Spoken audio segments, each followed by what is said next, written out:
دل پدر جون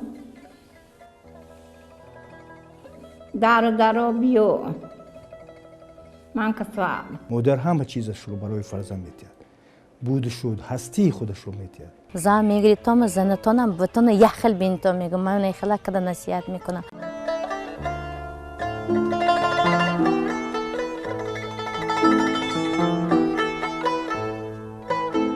محبت زن نیروی مقتدری است که جهان را میسازد و هم میسازد. مادران تمام عمر نپوشیده و نخورده فرزند را با صد رنج و مشقت به وایه میرسانند و در دم پیری هم درخش آخرین چشمان خود را برای صبح فردای فرزند هدا میکنند. از اینجاست مادر به خاطر آینده درخشان جگربند آرزو و امیدهای شیرین در دل میپرورد. اما عملی شدن این آرزوها نه به همه مادران میسر میگردد.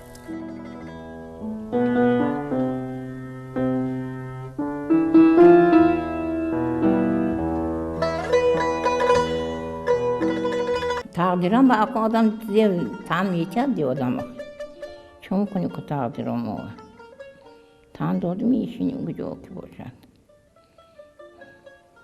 مادر همه وقت مادر است و وقتی که دل مادر به زمین می افتاد اون وقت هم گفته بود که فرزندم آسیب نبیند.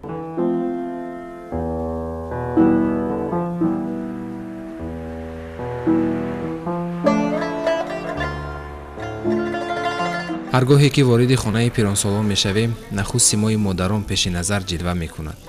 واقعا صحبت کردن با چنین اشخاص که برخی زیادی آنها در حالت حزن‌آور قرار دارند برای ما نگاه کردن به عمق چشمان از درد محزون آنها باز هم سنگین و علم‌آورتر است.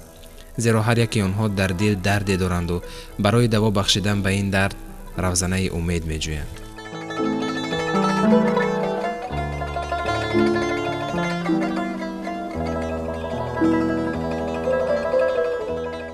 دل پدر جون دارو بیو من کسوام. مادر همه چیزش رو برای فرزند میتید. بودش رو هستی خودش رو میتید.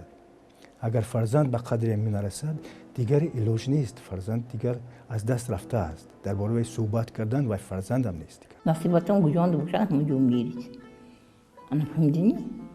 نون نصیب من اینجا هم دست اینجا آمدم. گامده باشد اردو باشه گامده باشه و 2 سال 3 سال بعد میبرفتم. نقل دام 1 سال دیم. پل تنگومه هم نقل همش.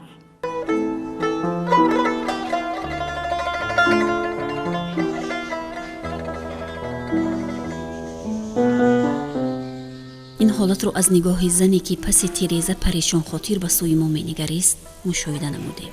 شاید او از درد و سرنوشت خیش رنج می‌کشید یا به فرزندی رهدورش می‌اندیشید که شام به او سری دسترخوان چی تناول می‌کند و چگونه شب را روز می‌کند. با این بانو هم صحبت گشتیم ولی درباره فرزندان و نزدیکان خیلی کم حرف زدند. چون سببش را پرسان شدیم از زبان این مادر تنها سخن گفتن و ناگفتن هم دیگر فایده نمی‌بخشد را می‌شنیدیم.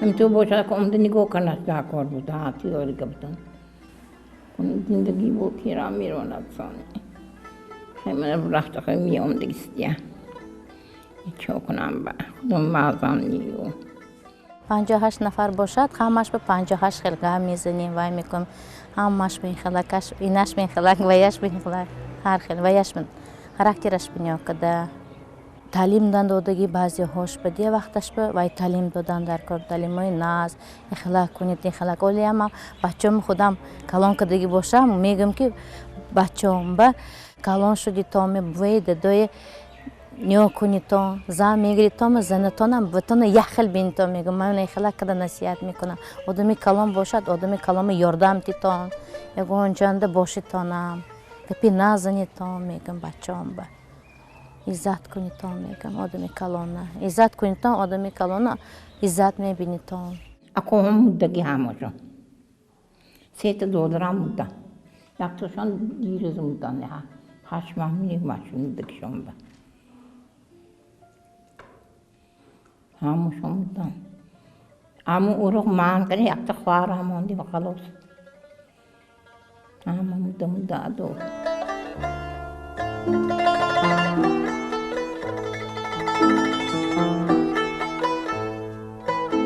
خولنیسا حاجیبایова زاده شهر خوجند است.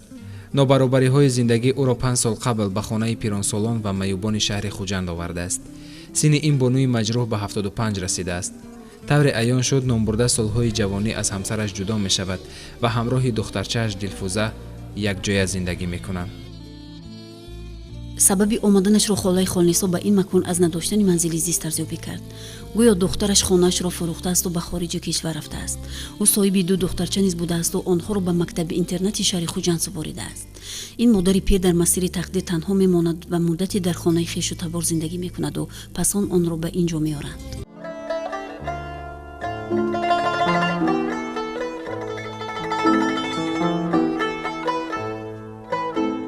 یک دخترچه بچه نشدن عرب دو یک دخترچه گرفتیم همون شوهر رو دادم من وای تو بچه چای کنی تو دخترچه Kapıyı gandızı da bıraktı gibi diye. چی گفته بود؟ Morime müddeti binamı diziha gufte bıraktı mı ne xalaq kıdı peşime ruhavlı omda hama pasportu şığırında bıraktı gibi. Sonra mo namondim diğer. Ne biyo cestışı ne binam gufte gibi. Oça. Kalan kıdı gibi başad madar diye ya. Giri mikuna zıh mişedu. خواهرم کلی دودر دادم اورم وای اورگیش نی خواهرم که دودر دادم اورم همینجوری گفتن اومدم هم بیوم همه آدمون نقد صبح هم ایستادم من اینجا آدم و همشون نقد و نکوی دیگه نمیشه همه باش کن پدا تو مونده شکسته حضور اومدگی جنبه اومدم که اینجا شکسته Xolnisa Hojiboyeva omdagi بود وقت شنده کن خواهرشان آورده موند گفت که این کدوم وقت شنده شد که دخترشان خانهش فروخته فریب داده یک تا کوارتیر خرده مونده این خانی مو گفته سانی وای کده برافته بعد از 2-3 ماه شود اینو قبول کده گیده کوچو این کامپیره سانی خواهرشان خانهشان رفته زندگی نیاکده گشتگی سانی مجبور کن نمیشینم گفتگی چه این چه آوردگی خونم نی من دخترم فروختگی خونم نیست اونجا اومدگی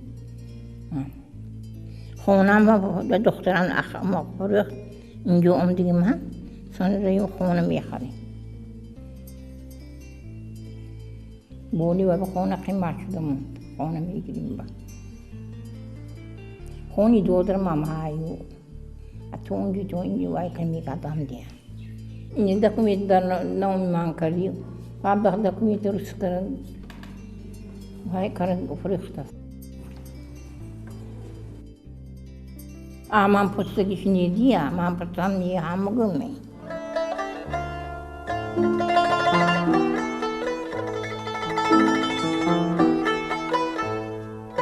این بانو بر آن اندیشه است که سرسانی‌های روزگار چون قصه در خاطر باقی می‌ماند. میگوید مهنت را دوست می‌داشتم و کوشش می‌کردم که همیشه پیش صف باشم. امروز که در بستر بیماری هستم خاطره‌های حیات پیش نظر می‌آید و از این حالت گاه شاد می‌شوم و گاهی دیگر غمگین. ولی باز قلب را تسکین می‌بخشم. تا انجام صحبت در چهره این مادر ظاهراً خرسندی احساس می‌گردید.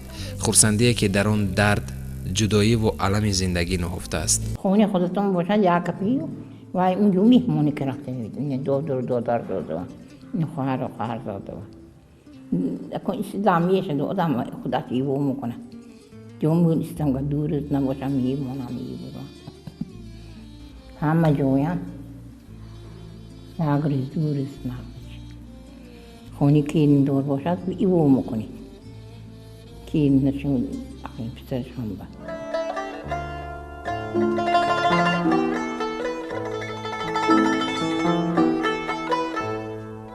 холаи холнисоро агар аз як тараф дурии фарзанду набирагон азият медиҳад аз ҷониби дигар боз ранҷи маёбӣ мекашад. ӯ бо аробачаи маёбӣ роҳ меравад. мегӯяд хешу табори зиёд дорам гоҳ-гоҳ маро хабар мегиранд вале хоҳиши бо онҳо зистанро надорам. зеро мегӯяд инсон вақте ки саломатиашро аз даст медиҳад аз қудрату тавоноӣ низ бенасиб мегардаду дигар таҳаммули суханҳои пасту баландро надорад. аз ин лиҳоз зистан дар ин маконро алвотар медонад.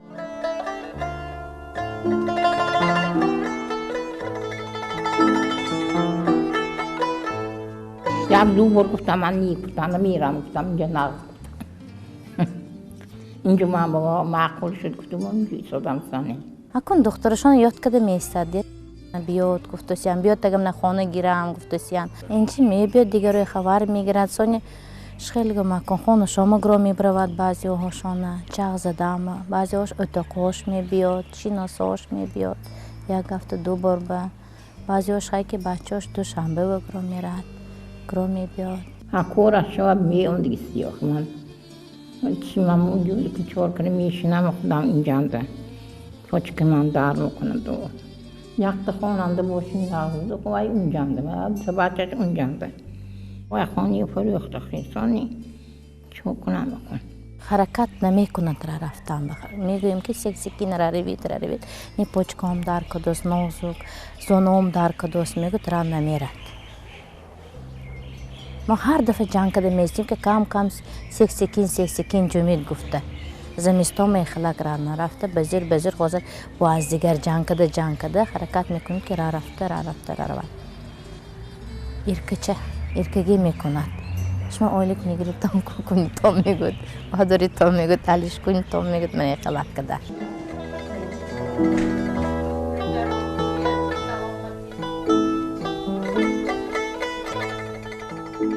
البته خاله خالنسا سرجمی و نوازش گرم فرزند یگانه‌اش را انتظار است.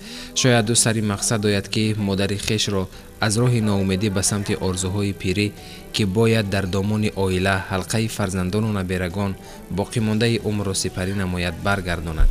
میگوید گرچند که در زندگی هیچ چیز را ندیده باشم هم ولی آن را از تقدیر خویش میبینم. از نامهربانی های نزدیکان و پیوندان از گیلمن نیستم. شکرگزار از فضای تنج و آرام و دولت صاحب استقلال میکنم که امروز ما را در آغوش گرم خود پروریده ایستاده است و از چیز کمی نداریم.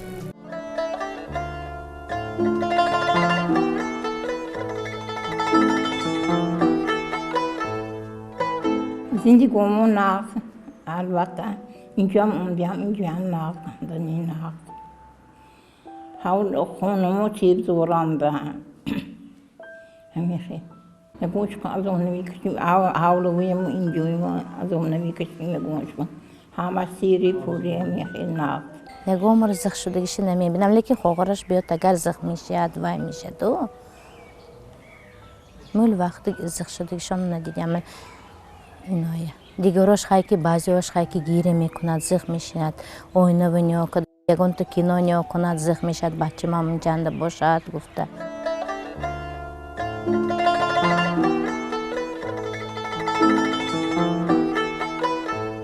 واقعا با وجود این همه سرسانی ها والدان همیشه مهربانند. یک لحظه نمیخواند که فرزندان از کنارشان دور باشند. تا فرصتی واپسین حیات به نگاه و بین و پرستاری جگربندان نیاز دارند. ولی افسوس که آن زمان این فرزندان در کنارشان نیستند و آنها این دنیا را با ارمان زیاد پدرود میگویند.